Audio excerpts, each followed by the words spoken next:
365 Sports. All right, it's time. It's time to play the team from Houston. And if you're new to the podcast, let me explain. So, there was another team from Houston, and that team decided to go elsewhere and took everything with them. And then Houston, a few years later, decided, oh, wait, you know what? We really do like football. So they brought back the youngest team in the NFL and still acting like it because they can't make up their mind what they're going to wear. And they have a whole closet full of stuff. And, uh, they bring in hitmen to perform acts that are just unconscionable on a football field. But it's time to play them. And so we have to preview. And I do have a special guest coming up. So I'm Kevin. And without Liam last time, as he finishes up his semester at school, we're the Unstable Blues. Happy to present 365 Indiana Sports as part of the 365 Sports Network. Welcome back in. The number one scoring defense and the number one scoring offense faced off this week in the same division at the beginning of the season. Would anyone have said the Colts were either one of those? Probably not. But here we are. Something has to give. So who will come out victorious? Let's go all in to find out.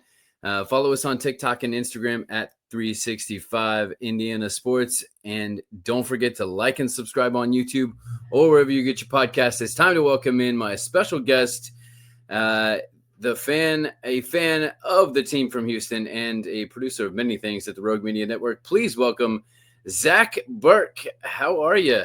I am doing good, sir. Thank you for having me on. I appreciate the whole team from Houston talk. And I know we'll get into a lot of it there because in my youth, I was a fan of the first team from Houston before becoming a fan of the second team. So we can get into that, but I am very much looking forward to the matchup this week and just to see, as you said, how the highest scoring offense will do against the highest scoring defense. A Texans defense that I thought would be good, but going into it, I thought the offense might be better, but we'll get into all this here in a second. I know. Yeah, it's and this is in Indianapolis. So it's EJ Speed's first game back after departing this offseason for the team from Houston. Houston has won the last 4 out of 5 after the opening day tie in 2022. Incidentally, the only game the Colts have won during that stretch was when we were there. Liam and I were there in Anthony Richardson's, I think it was like week 4 or something. Yeah, it was early. 3. It was 2 or 3, and scored 2 touchdowns before anybody could sit down with their brisket nachos. With Anthony Richardson running and the turnover. And then DeForest Buckner had the walk-off sack, 1 of 6 that day.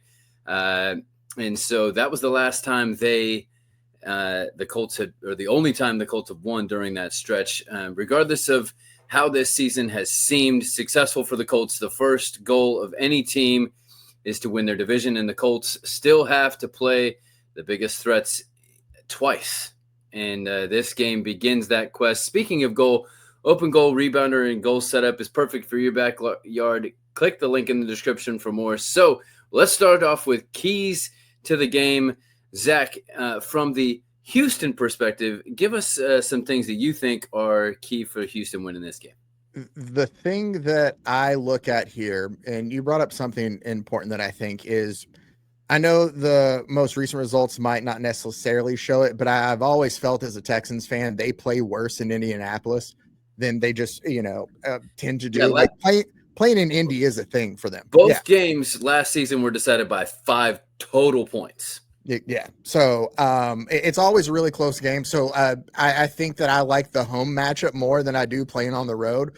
But one of the biggest things that I'm looking for, at least for this team, and it's kind of what's gotten them, in my opinion, to kind of turn that corner, is we knew the defense was good, but the defense is fully picking up for the problems that are there on offense, from the questions you have of who's playing, quarterback and all of that. So one of the biggest keys for me is to keep that pressure. They had 8 sacks last week against Josh Allen, between Daniel Hunter and Will Anderson, which are just, that pass rush is phenomenal. And I think that what you do is you try to make you try to make Daniel Jones be the one who has to beat you.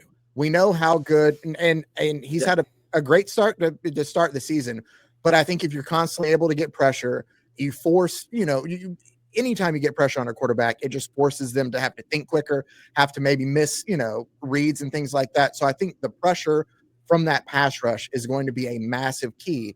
Uh, Jonathan's going to get his rushing yards one way or another. And I think that as good as this defense is, I know he was a little sluggish against KC last week, but I think that I saw like every game that he has under week, he essentially comes back and kind of blows back past it. And this is a Texans defense that even though they're able to handle Josh Allen pretty well, James Cook, ran pretty well on him too. So I look at the defense as the biggest key, and it's kind of twofold, but it's keeping pressure on Daniel Jones and making sure that Jonathan Taylor doesn't kill you. If it's, 3 yards here and there, I know that that's still, 4 of those is a first down.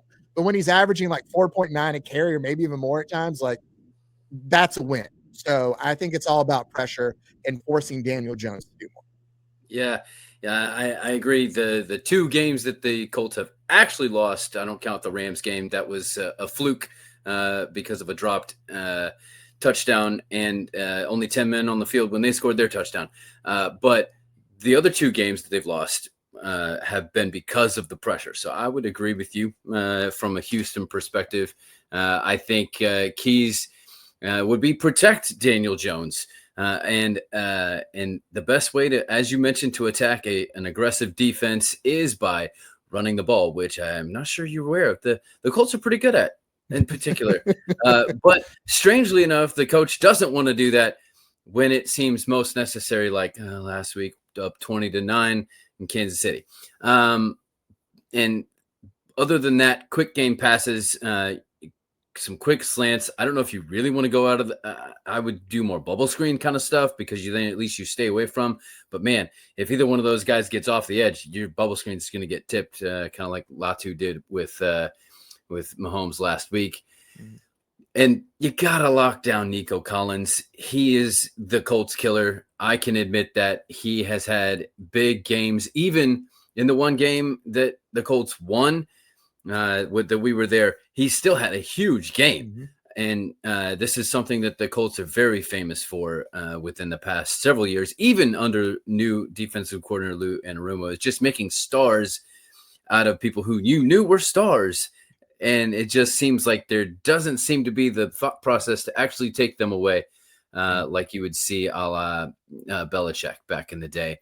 And then pressure CJ Stroud.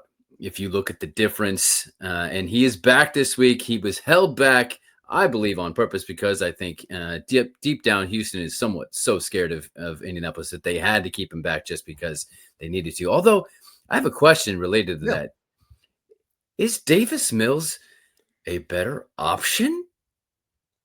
I have an idea. I would say that I don't want to take anything away from what Davis Mills has done. And there is a part of his game that I do wonder is better than CJ Stroud's. And that is the biggest thing we heard all offseason was this was going to be the year that CJ was going to be able to make more calls on the line. He was going to be able to check down more. He was going to be able to, like, when he saw things, he was going to be able to, help the line communicate more. And that was in turn supposed to make the offense better because he had more free reign over that. But he gets pressured. I think I saw the stat like a whole, I think 5% more in general than Davis Mills does, which to me, it kind of sounds like, I know you're playing some of the teams, but sometimes your play style kind of adds to that in a sense. And also maybe you're not picking up all the calls that you think you are at the time. I'm not trying to take away from CJ. I know this is still his second year in the league or third year in the league. Third, yep. Yeah. And, I do think that he is better from top to bottom than Davis Mills, but I cannot discount. I mean, there's obviously some difference there. The offensive line, even though I don't think it's better, like they've made a little tweaks and improvements there, they look better in general. And some of that I think might be on the quarterback. But then I remember his rookie year and I've seen him, be able to have 400 plus games, and I've seen like the spark in CJ that I know that's there. So I'm very interested to see what CJ we get, because if it's the one that we saw at the first part of the season, that worries me a little bit. But if we're getting the CJ from, year 1 and year 2, then okay, I like that a little bit more. Yeah, it's a difficult position, especially when you have a great rookie year. And then you become the next Justin Herbert. They had a great rookie year, and then you kind of begin to, how long can you live off of that? Because when you look at the numbers and the data off of when CJ Stroud has a clean pocket to when he has a dirty pocket and he gets pressured, the difference is quite astounding. Mm-hmm. And so that was why one of my keys is get pressure on him, just like we want to prevent from Daniel Jones for the same exact reasons. And I got to shout out to Liam. Liam will always say, run the ball, keep running the ball. That's always a key for him and always a key for me. I am going to drop part of it. Most of the time I have a 2-part one, but this week it's only protect the ball. Don't worry about taking the ball over on the other side. Just make sure you protect the ball. That is the number one thing against this defense. They will capitalize on that. They won't even wait for the offense to do it. They're just going to try to run it back themselves. So. Yeah, no, I think the stat that I love most about this defense so far is they have more interceptions than passing touchdowns allowed. And I know that they still give up their fair amount, but that is something that they will try to find ways to get those turnovers. And it's the reason that even though they're 6-5, that defense is the reason they have a shot still at the playoffs. I don't want to take away, and I'm blanking on his name right now, the rookie running back, Woody Marks, had a nice game last week. Some people are stepping up now. The Jaden Higgins has been good. I think he's had touchdown in back-to-back games now. There's pieces of the offense that are stepping up, but it's that defense and the pressure they're able to get that has helped this team still stay in contention. So you brought it up. The big key for the Texans is to not allow that pressure then too on offense. It's getting the running game established. You couldn't get Nick Chubb going last week. You were able to do it with Woody Marks. Can you do that again this week? You don't want CJ to have to deal with that pressure. But the biggest thing amongst anything else, and maybe it's just me being a stickler, but this is the stuff that just grinds my gears more than anything. They were 2 of 12 in third down last week. You can't get to third down and fail as much as they do. You're going to have to convert more. You're going to have to keep the ball safe, not get pressured, and find a way to keep drives alive. Because if you don't score on offense when you have the chance, you're asking way too much of your defense, I feel like. So that sounds familiar from a Colts perspective last week. But the thing that helps that out a lot is first and second down being on those third and manageable situations, which the Colts just weren't able to do. So some of those is hard to gauge without the actual eye test. All right, it's time to look at matchups to watch. Which team can put the other one to sleep in these matchups? Speaking of which, Joy Baby Sleep Sacks can help you put your little one to sleep. Click the link in the description for more on that. What are your matchups that you're looking at from a Houston perspective? The thing that I'm very much, I talked about a little bit just because I think it's one of the keys of the game, is I want to see those edge rushers against the Colts line. I think that it's going to be a tough day. I'm not saying that you can't find ways to stop the two of them, but if you're able to contain one, usually the other one pops up. So to me, it's the edge rushers for Houston are some of the biggest part of the key to winning. If they can get the same kind of pressure on Daniel Jones that they did against Josh Allen, then I think it sets up well. It helps the rest of the defense. I don't know if you want to go back and forth, if you just want me to go ahead and give the rest of the matchups I'm looking at there too. We can go a little, because I feel better about this week, even though it seems like a more dangerous defense. I trust the tackles much better than I do specifically right guard Matt Gonsalves in his second year, and Chris Jones just had a field day specifically on him. That's why last week he was my player to watch, because they could do good or bad based on his performance, and was a big deal. I feel much better about the tackles, and so I feel better about this matchup this week because I trust the exterior of the line better than I do the interior, and I think that's the strongest part of that line. What's another one? I get that. So we talked about it some too. It's going to be just, I need to see what CJ Stroud looks like back now. I mean, we saw if the first of the season was him just not being able to, work with all these new added wrinkles to it, or if he's taken a step back, or what exactly the case is. But I want to see it too, because this is a team that's not, I mean, not that anybody is going to take it easy, but the Colts are going to come out there hoping to find, and if they find something, they are going to just capitalize on it again and again. So I look at CJ Stroud versus this Colts defense as a whole, because I don't know what type of CJ we're going to get. If it's from the 3 losses at the beginning, where it's like, hopefully he can muster barely over 200 yards and it's, 1 touchdown, 2 interceptions, that's a loss all day. If it's, I know that the offensive line has more to it, but we've talked about how he deals with, a dirty pocket versus a clean pocket. We've talked about the check downs and stuff like that. So I need to see it from CJ himself. Not that he doesn't have it, but I'm going to watch intently on that. As much as it's the 2 edges that I look at on defense, it is just the one guy on offense, because if he's playing well, I think then Nico plays better. Jaden plays, but I think the rest of the offense kind of, falls into place. But if it starts out early and the Colts have him frazzled from the beginning, it could be a long day for Houston. Yeah, I related to that.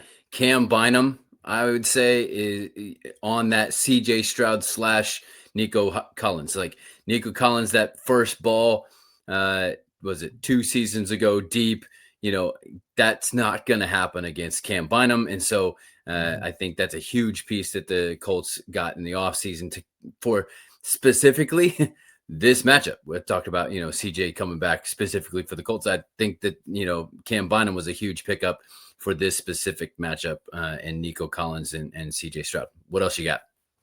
So I want to see Nico do more.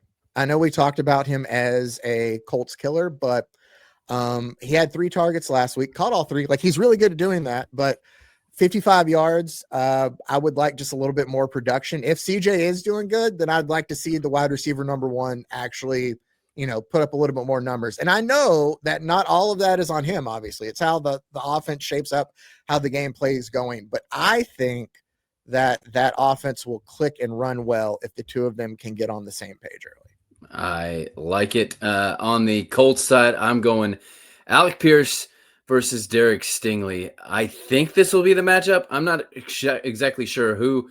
And this is sort of, you could maybe speak to this. This is sort of how the Colts offense has been successful, because they don't have a number 1 receiver, but they have a lot of really good quality receivers. And Josh Downs has not seen nearly the love that I think he should.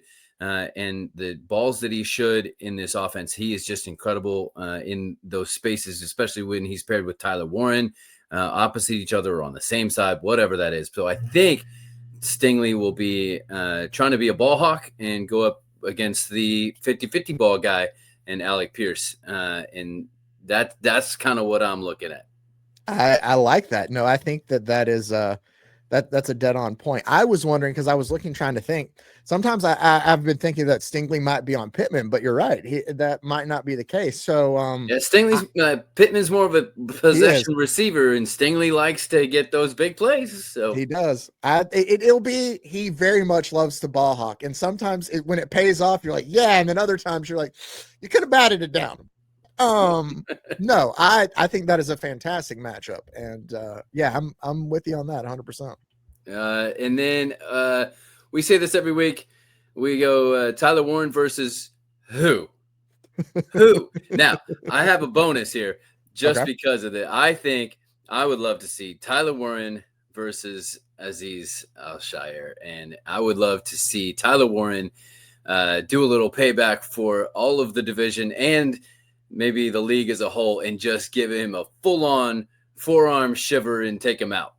Now, no one's saying anybody should go after a player by any means. It's not like anybody ever does that. No, never. But I think that would be a little bit of oh yeah, that's right. That's what happened last season against a fellow long-haired gentleman. So but in all seriousness, that's what we say every week. Tyler Warren, who can, Yeah. if you have the ball skills, cover skills to catch him, you don't have the strength to bring him down, or probably and nobody has the height to get the balls that he does. If you have the strength to bring him down, you can't cover him because he's too mobile, you know? Yeah.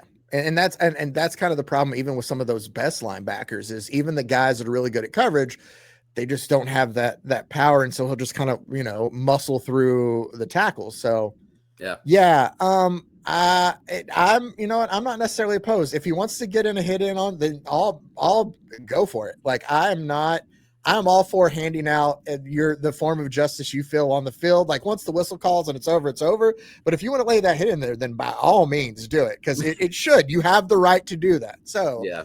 I'm not arguing with that at all, but I think you do bring up a great point of how tough he is. I think for anybody to cover or for anybody to be able to kind of contend with there in a bit. So no, I'm with you on that too. Y'all have your own version of that in Dalton Schultz, albeit not as just the stature and everything, but he does present a matchup problem, and I think Jermaine Pratt may be the best one but the Colts have lost a few people along the way. Although I will bring up, it looks like at this point Jalen Carlisle is going to be back. We're filming this before a little bit early in the week, but it looks like Jalen Carlisle may be back, and so you have a converted safety to linebacker who could match up really well in that regard. So if he's back, I would love to see that matchup against Dalton Schultz. That would be fun. So with all of that, it comes down to proper training. Speaking of which, Farmhounds has healthy treats to help you train your puppies like a Country Mountain Dogs. Click the link in the description for more on that.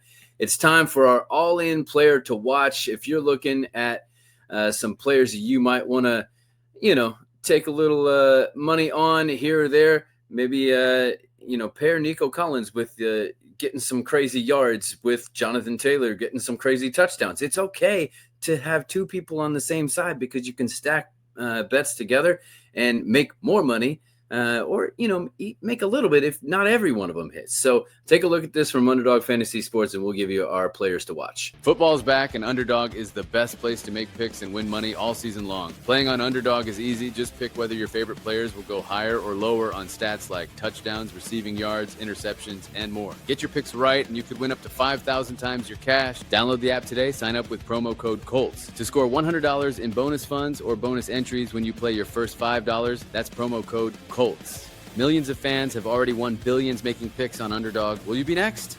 Underdog, make picks, win money.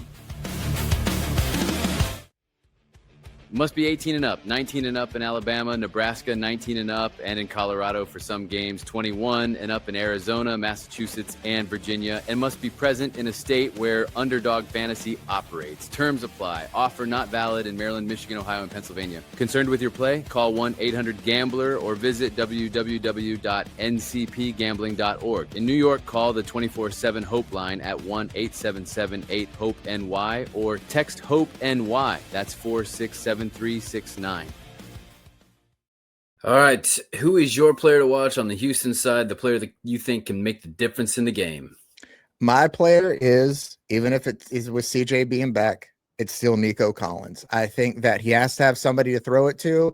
And as good as the rookie Jaden Higgins looks, I think that CJ has a safety blanket in Nico. He's already being targeted. I mean, on most games, the Buffalo one was a bit of a fluke, but like 10, 11, times a game, you do that to the guy who can help carry your team. I think if CJ wants to feel safe, it's Nico. If anybody goes off wide receiving core wise, I think it just makes sense to me that it's Nico Collins. Makes sense. Surprises me you didn't go defense. I am going to say that the Houston defense is weak in mainly one spot, and that is against the run game, and that's the Colts' strongest spot. And so since Liam isn't here and he can't take Jonathan Taylor, I will give you Jonathan Taylor as the player to watch. He is only one game away from tying LaDainian Tomlinson's single season with single season 3 touchdowns in one game in a single season. There we go. Yeah. So he's got 5. LT's got 6, and so I don't know if this will be one of them, but I know that I'm saying he'll probably have at least 2 against where this defense, and like you said, he may get 2-3, 2-3, 2-3, but at some point he does that enough, he's going to break one off for 60, and that brings the yards per carry way up. It makes me think of, I have a buddy I used to always play like college football with when we were in school together, and we were playing one day and I just couldn't stop him on the run. I remember him saying, "You know what that is?" And I go, 4 yards. So what? And he goes, "You know what 3 of those are?" And I go, "What?" "First down. I can do this all day." That's what I think of. And yeah, eventually you'll just wear a defense down and he'll pop one off like that. So no, Jonathan Taylor is that guy for sure. Yeah. All right, it's time for our predictions. So give me a winner, and what do you think the score is going to be? I am going to phrase it like this. I think that the Colts and Texans split, but I think the Texans take the game in Houston. I still think it's a close one. They'll keep the Colts under 20 points next game because that's what it takes to get a win over Indianapolis. But I say Colts 23, Texans 21. All right. I am eerily similar. I always say I am not superstitious. I'm just a little stitious. And so that's because normally Liam changes his whole wardrobe based on the game. I will just give you that I don't ever pick the Colts because I just think it's a bad omen. So the only time I did was the second time against the Titans at home because that was pretty secure, and it was. So I have Houston winning 23-19 and doing what you said, keeping them under 20, because the only the 2 main games that they've lost, they've only scored 20, although they haven't been any team that they've been the only team to score 20 in every single game this season. Yep. Well, highest scoring offense in the league for a reason.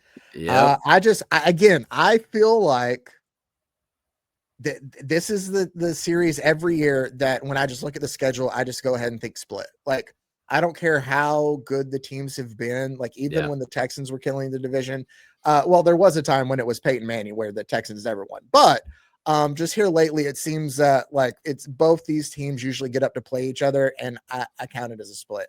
I will take 2 wins against the Titans. I will hope for 2 wins against the Jags, but I just assume that that's how this one's going to play out. So I think we're in for a good game on Sunday.